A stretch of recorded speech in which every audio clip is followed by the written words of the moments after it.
तो स्टार्ट करते हैं आज के करंट अफेयर्स के ऊपर। हमारी पहली सुर्खी कह रही है कि यूनेस्को के महानिदेशक बने हैं खालिद अल एनानी। तो यूनेस्को से आपको अभी 2-3 दिन पहले भी मैंने पढ़ाया था। यूनेस्को यूनेस्को की फुल फॉर्म क्या होती है? United Nation of Educational Science and Cultural Organization. इसका काम है कि विभिन्न तरीके की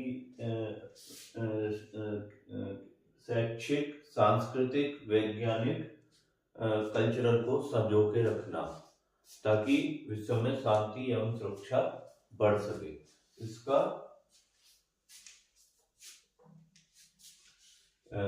इसका क्या बोलते हैं, हेडक्वार्टर कहाँ है? इसका हेडक्वार्टर है पेरिस में और इसकी स्थापना कब हुई थी? 1945। और इसके जो महानिदेशक बने हैं वो बने हैं खालिद अल एनानी। ये हैं मिस्र के।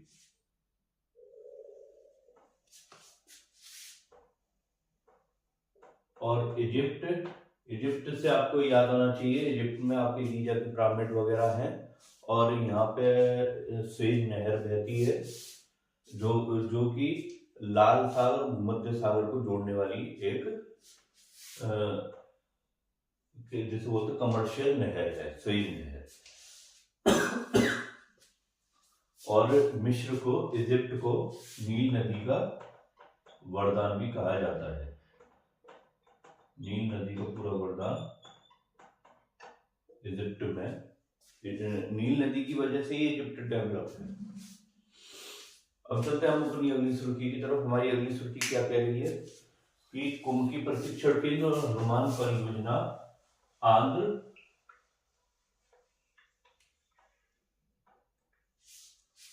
प्रदेश में है। तो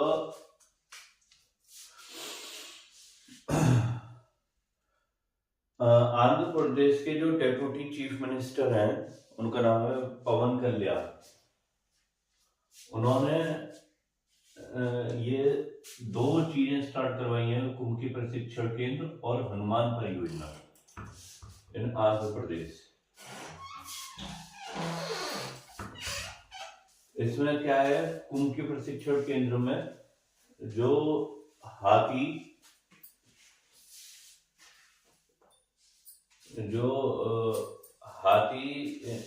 इसमें क्या नाम, मानव सहित क्षेत्रों में एंट्री करते हैं तो मानव और हाथियों के बीच में प्रतिस्पर्धा कम करने के लिए, ताकि वो हाथी ह्यूमन एरिया में ना घुस जाए, उनको प्रशिक्षण दिलवाने के लिए कुंभ की प्रशिक्षण केंद्र स्टार्ट करवाया गया है। और जबकि हनुमान परियोजना में हाथियों, जहां भी हाथियों को चोट वगैरह लग जाए उनकी देखभाल करने के लिए हनुमान परियोजना स्टार्ट कराई है आंध्र प्रदेश में उनके डेप्यूटी चीफ मिनिस्टर पवन कल्याण द्वारा।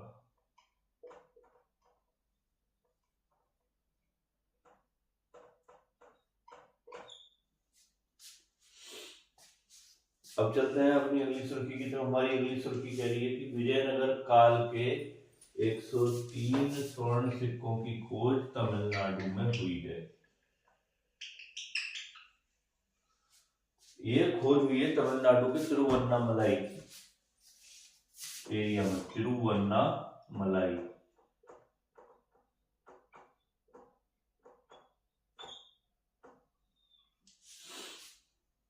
और विजयनगर काल से आपको ये याद आ जाना चाहिए कि इसकी स्थापना किसने करी थी? हरिहर एंड बुक्का ने। कहाँ करी थी? तुंगभद्रा नदी के किनारे। राजधानी क्या है इसकी? है हम्पी।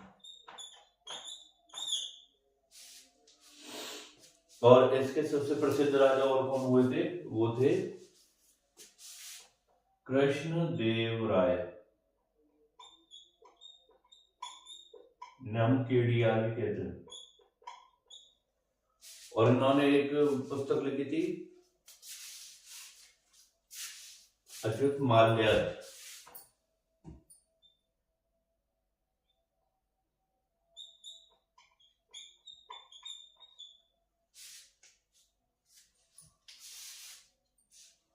और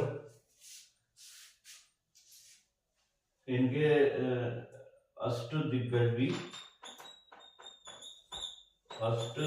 भी इनके दरबार में थे। आपने नाम सुना हो तेनाली रमन और अलसी टेढ़ना। तेनालीराम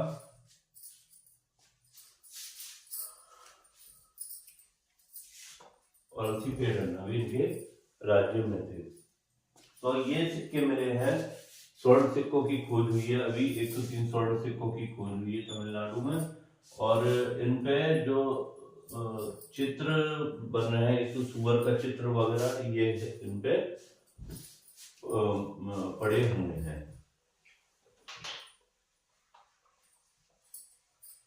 अब चलते हैं हम अपनी अगली सुर्खी की तरफ। हमारी अगली सुर्खी कह रही है कि संयुक्त संसदीय समिति की घोषणा की गई है संसद द्वारा, जिसमें ये अपराजिता सारंगी की अध्यक्षता में। ये जो संयुक्त संसदीय समिति बनी है, ये 130वें 130th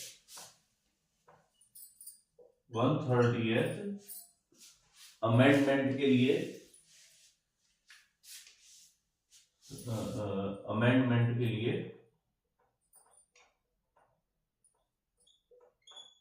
ये संसदीय समिति बनी है। और संसदीय समिति से रिलेटेड ये पहले तो ये 130th अमेंडमेंट है क्या चीज। 130th अमेंडमेंट में ये है कि जैसे किसी राज्य का कोई मुख्यमंत्री या प्रधानमंत्री अगर किसी भी विवादास्पद या फिर किसी गबन वगैरह के आरोप में अगर फंसते हैं तो उसके लिए ये संशोधन किया जाएगा। तो जिसकी अध्यक्षता करेगी अपराजिता सारंगी, और इसमें आपके असदुद्दीन ओवैसी वगैरह ये सांसद लोग भी, कई लोग शामिल भी हैं। इसमें 31 मेंबर हैं, इस कमेटी में 31 मेंबर हैं। और इससे रिलेटेड 2-3 सवाल पूछे जाते हैं एग्जाम्स में कि वित्तीय समिति आपकी कौन कौन सी है। वित्तीय समिति कौन कौन सी है? एक तो है आपकी लोकलेखा समिति, प्राकलन समिति,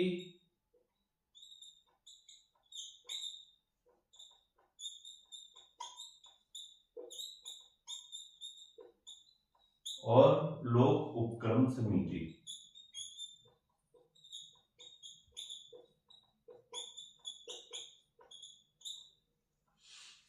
ये तीनों आपकी वित्तीय समिति है, प्राकलन समिति, लोकलेखा समिति, लोक उपक्रम समिति। कई बार एग्जाम्स में ये पूछ लेता है कि वित्तीय समिति आपकी कौन कौन सी है। और प्राकलन, जो ये प्राकलन समिति होती है, इसमें केवल लोकसभा के मेंबर होते हैं। और जो कि लोकलेखा और लोक उपक्रम में आपके लोकसभा प्लस राज्यसभा दोनों को मिला के इनमें मेंबर रहते हैं।